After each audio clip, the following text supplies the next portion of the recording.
con César Litvin, que es tributarista, abogado tributarista, para ver qué opina, ¿no? de esta propuesta, porque siempre que se empieza a hablar de algo así, después viene el proyecto de ley. Litvin, ¿qué tal? ¿Cómo le va?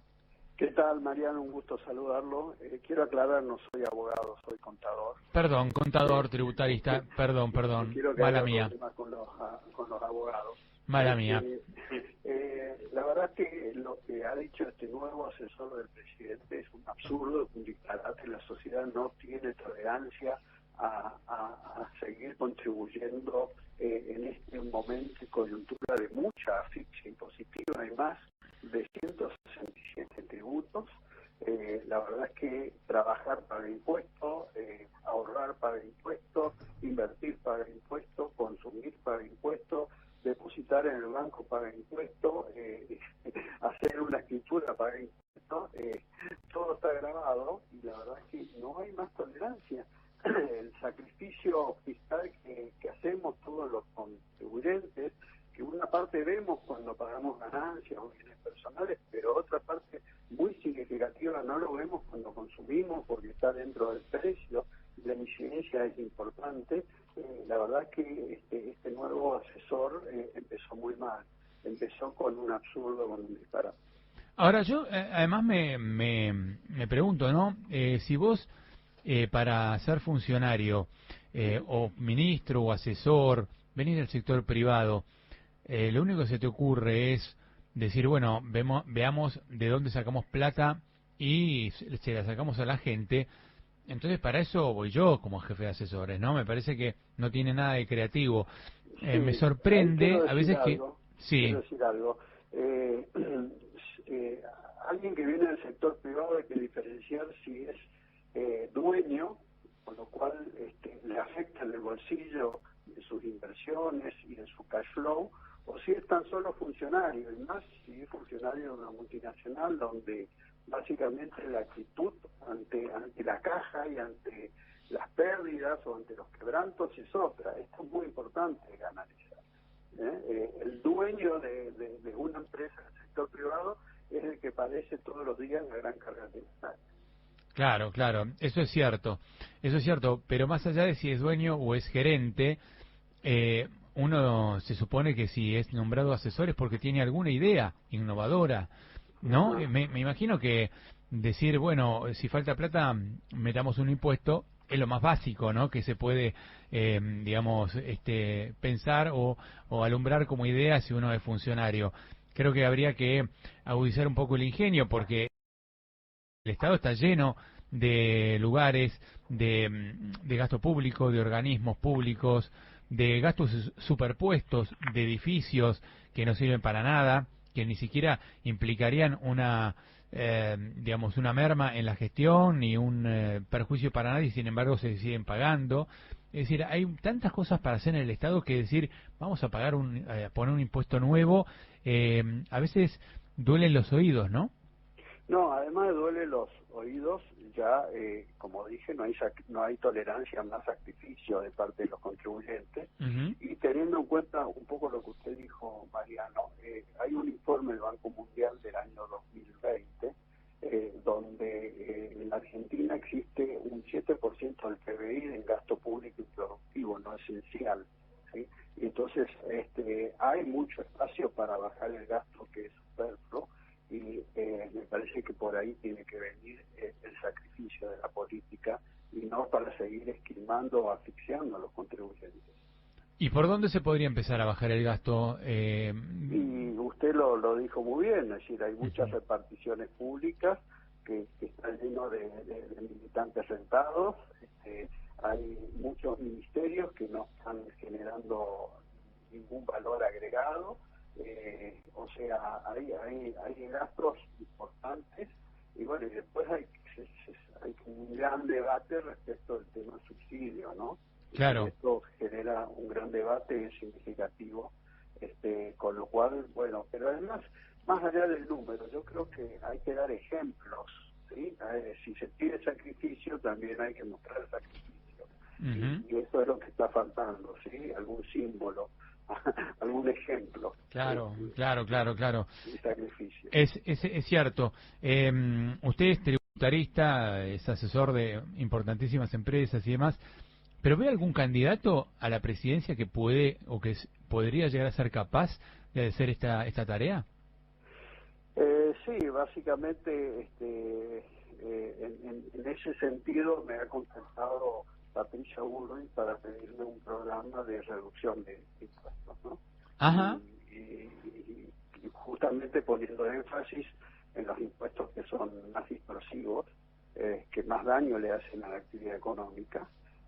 Y bueno, no es una tarea fácil porque no estamos en una situación de superávit fiscal, con lo cual hay que ser muy cuidadoso, muy prudente, pero soy de la idea de que bajando la carga tributaria se pueden venir inversiones y eso genera empleo y entra en un círculo virtuoso que termina con esta decadencia de que no vengan inversiones, de que no crece el empleo, salvo en público, ¿sí? Entonces, por lo menos en ese punto es donde me encargó un trabajo profesional para tratar de visualizar un sistema tributario que aliente inversiones y la creación de empleo. Mire, iba caminando por la calle y me tropecé con una primicia, porque me está diciendo que usted le está haciendo un trabajo a Patricia Bullrich para reducción de impuestos. Antes le voy a hacer otra pregunta, pero no voy a dejar de preguntarle después cuáles son los impuestos que usted reduciría, porque probablemente nos encontremos que el día de mañana, si Patricia Bullrich es presidenta, puede implementar ese plan. Pero antes que nada, habló de subsidios. Están los subsidios económicos y también están los subsidios sociales, ¿no? Que son los planes sociales, que lo vemos todos los miércoles, jueves, todas las semanas. Y ayer hablábamos con Eduardo Beliboni, digamos, cortando, interrumpiendo, bloqueando las calles, haciendo piquetes, y además son un gasto público, pero es gente que no tiene trabajo y que a veces no tiene herramientas para regresar o para insertarse en el trabajo. También hay que trabajar en ese sentido, ¿no? Para reducir el gasto. De alguna manera sé el trabajo que usted está haciendo con los valores por la cultura del trabajo y donde trata totalmente de reinsertar mucha gente en esa cultura que se está perdiendo hace varias décadas y que es un problema muy importante en la Argentina, la cultura del trabajo, el esfuerzo del sacrificio, lo que nos enseñaron nuestros abuelos en adelante, ¿no? Es decir, se progresa trabajando, no pidiendo limosna, no siendo rehén político, ¿sí? Entonces, me parece que una parte de la salida, ¿sí?, es generar productividad a través de mucha gente que básicamente le exige al Estado que se haga cargo de sus necesidades básicas, y eso tiene que ser satisfecho por cada uno, para lo cual hay que crear todas las condiciones, para lo cual tiene que haber inversiones y crear empleo. O sea, hay mucho por hacer. La verdad que estamos en una situación de mucha decadencia. Pero crear empleo también depende, y le agradezco muchísimo el reconocimiento a lo que hacemos con el Movimiento por los Valores, que yo sé que usted lo valora porque a veces en las redes me encuentro que usted lo replica y demás, y aprovecho para agradecerle muchísimo. Y en la creación de empleo ahí es clave el esquema impositivo, ¿no? Que usted está preparando. ¿Qué impuestos estarían, en favor de reducir para poder generar mayor, incentivo a las inversiones?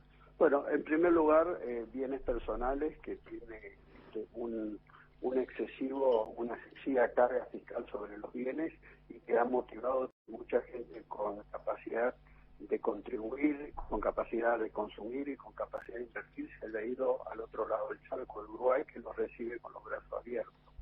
Y es un impuesto que no genera mucha recaudación, medio punto del PBI, representa el 2% del total de lo recaudado, pero genera un efecto no deseado, donde se pierde más recaudación por la gente que se fue a invertir y consumir fuera de la Argentina, que lo que genera recaudación el impuesto mismo, ¿no? Y en ese punto, ¿qué le gustaría a usted? ¿Reducir la alícuota o eliminar el impuesto? Ese impuesto no eliminar. existe hoy en el mundo moderno, impuestos patrimoniales, porque ya se contribuye con la generación de ganancias. De alguna manera se está contribuyendo dos veces, cuando genero la ganancia y cuando ahorro, o cuando invierto. Ese es el primero. Bueno, y después hay que ver un poco el tema del gasto público, cómo se va reduciendo, y paulatinamente también hay que eliminar un impuesto que es muy nocivo, que muy pocos países lo tienen, que es el impuesto a las exportaciones. Esto ya sé que genera mucho ingreso, pero también hoy hay una necesidad que es la generación de divisas. Las divisas vienen por la exportación. Y en este sentido usted está hablando de las retenciones a las Exactamente, a los derechos de exportación. retenciones, pero en realidad es un impuesto a las exportaciones. Claro, porque algunos decían que no era un impuesto, que era una... No, es un impuesto. Lo que pasa es que viene retenido con la liquidación de divisa, entonces se llama retención, pero es un impuesto que solo 12 países en el mundo lo tienen, ninguno de nuestros competidores y ninguno de nuestros vecinos lo tienen. Quiere decir que el que exporta de Paraguay, de Brasil, de Uruguay, de Chile no lo tiene. Y en Argentina al exportador le damos un tipo de cambio que no existe, un cambio oficial, y además le cobramos impuestos. Por eso el Banco Central no tiene divisas. Claro. Atención a todos los oyentes, porque estamos a lo mejor anticipando los impuestos que se van a bajar el día de mañana. Este impuesto a las exportaciones, ¿usted lo eliminaría de cuajo o reduciría paulatinamente la alícuota? Hay que ir viendo la situación financiera, fiscal, cómo se financia, y en la medida que se pueda financiar, ir disminuyéndolo hasta su eliminación, porque el rigor, la verdad, es distorsivo, afecta la competitividad de nuestros productos, pero sí genera mucha caja, ¿no? ¿Sabe lo que yo encuentro también? Y acá me voy a poner en contra a mucha gente, pero que hay una gran distorsión entre los autónomos personales, el que paga autónomos o el que, digamos, es inscrito en ganancias, y el monotributista, ¿no? El monotributista paga un impuesto demasiado bajo, y el que paga ganancias paga un impuesto demasiado alto y encima paga el impuesto de autónomos, que es casi equivalente al monotributo. Sí, el rigor, de verdad, hay tres tipos de trabajadores desde el punto de vista impositivo. Los que son asalariados, que todos los meses se les retiene impuestos cuando superan los mínimos no imponibles, que se van desactualizando y se van evaporando. Los autónomos que no son asalariados, que pagan más impuestos que un asalariado, y eso hay que equipararlo, porque no hay razón por la cual un autónomo pague más impuestos a igual capacidad económica que un asalariado. Digo, equiparar hacia arriba del autónomo, no hacia abajo del asalariado, ¿no? Y por el otro lado están los monotributistas, donde son pequeños contribuyentes, pero el problema con el monotributo es que se ha producido un enanismo fiscal, porque muchos que no tienen la posibilidad de ser monotributistas siguen como monotributistas, entrando con una parte importante en la informalidad, porque obviamente salir del monotributo y empezar a pagar como autónomo con toda la inequidad que genera respecto a un asalariado es un salto al vacío, y el monotributo es muy poco lo que se paga y el autónomo es mucho lo que se paga. La diferencia es abismal. Entonces, ahí hay que trabajar mucho también. Yo creo que hay que trabajar con los mínimos disponibles, hay que trabajar con la progresividad. No puede ser que aquel que empieza a pagar el impuesto empieza en los escalones más altos, que es el 27% en adelante, y no el 5, el 9, el 12, que son porcentajes más pequeños. Ahí quedó totalmente distorsionada las alícuotas progresivas del impuesto a las ganancias, y también los mínimos no imponibles, que con esta inflación quedan evaporados rápidamente. César, clarísimo. Muchísimas gracias por atendernos, y bueno, nos enteramos que hay una candidato por lo menos que quiere reducir los impuestos. Gran abrazo. Adiós, un gusto, buena jornada. Igualmente, hablábamos con César Litvin, contador y tributarista, que nos adelantaba un poco una reforma tributaria, ¿no?